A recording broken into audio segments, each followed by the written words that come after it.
Carp fishing is great, but sometimes fisheries can be quite busy, and with lake records and stocking documentation, perhaps some of the mystery has been lost. This is why a couple of times a year we turn to the rivers for a proper adventure and the chance of catching fish that no one has photos of.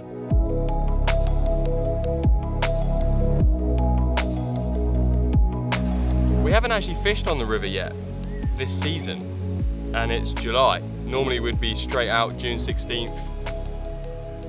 We probably would have pre-baited a spot and got straight down, try and catch some nice barbel, charbel, carp, but no, this year we left the river alone for a little while. It was quite busy. So this year we thought, you know what, I think we'll leave the local river, fish elsewhere, and then get back down here once the crowds have died down.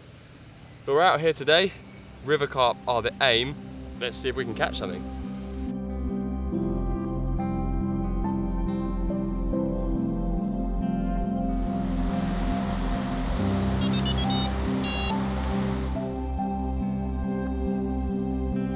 I've just tied up my first rod and I'm using a very simple setup.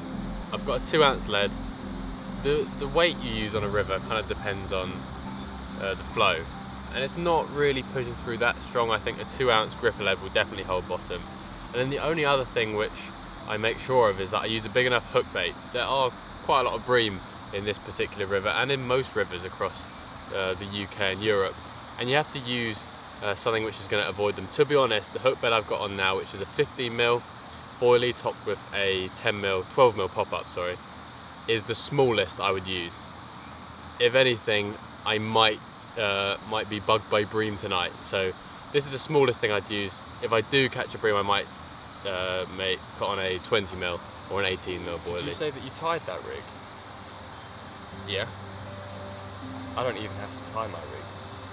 This river is small, overgrown and full of pads and reeds. We've caught a handful of fish from other parts of this river, but not yet tried this particular stretch.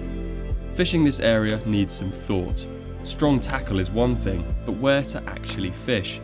We look for moving water and therefore higher oxygen levels, particularly when it's been very hot.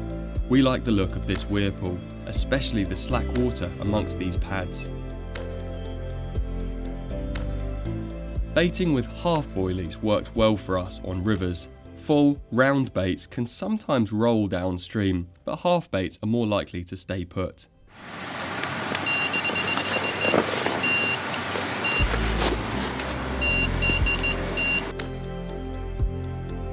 The carp was still hooked, but just wedged in some lily pads. A different line angle was needed to try and free it. No way.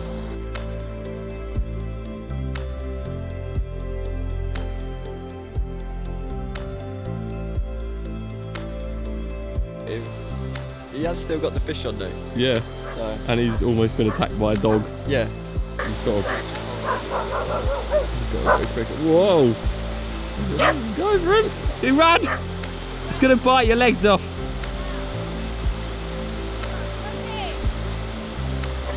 Oh, this is not good.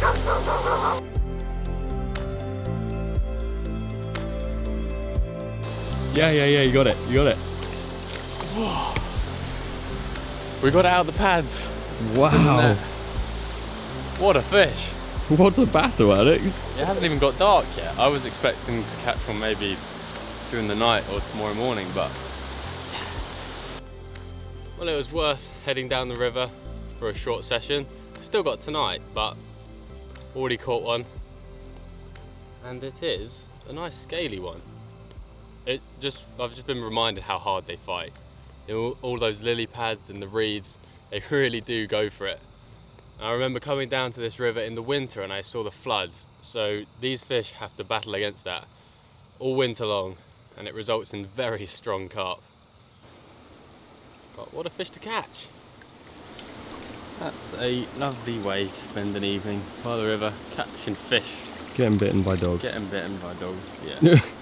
Did you get on film? Or did the dog chasing? I was recording as it chased you across the... Oh, I got a... evidence. Got evidence of a big bite on my leg. Now I've got to try and get out of here. River banks can often be pretty sketchy places. Yeah, quite slippery. Very steep and slippery.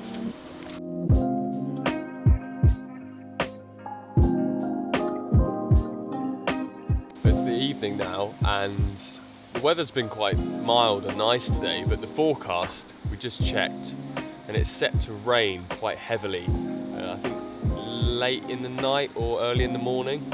It'll be interesting to see how that changes up the conditions, because the river's already quite coloured already. We haven't seen many fish in this area. I had a walk downstream, and Alex saw a couple swimming through the reeds down there, so looks good. Hopefully we can get one more before we have to go home tomorrow morning.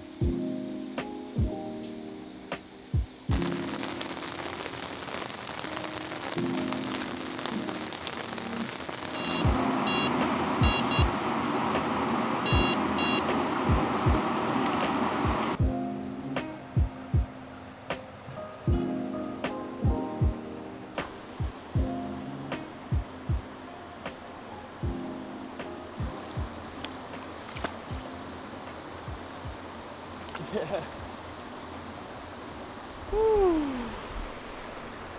Well, I thought Alex was gonna show me up once again and catch the only carp of the session, but no, I got one. Bigger than yours as well, just saying, just saying.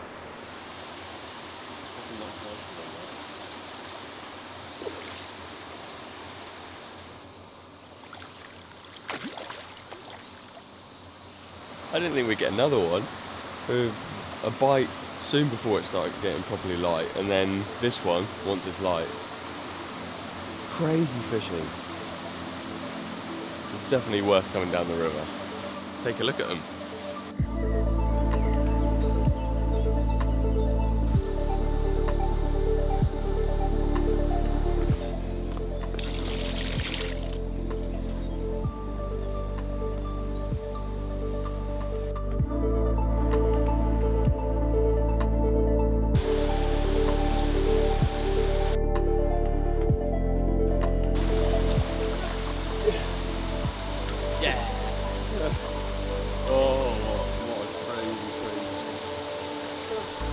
So kicked off. Well, there's my one, and your one is like almost identical size and shape actually. Yeah, they're both quite similar. Quite typical of the river carp really, lots and lots of commons around, although these two are somewhat fatter than normal because I think they're both holding spawn. They've got eggs in them. You would have thought they got their spawning done by now, but these ones are still full of eggs. But pretty good session down the river, well worth getting down here for an overnighter in the rain. If you'd like to learn more about carp fishing, then check out one of the videos on screen now. We'll see you next time on the Fishing Tutorials channel.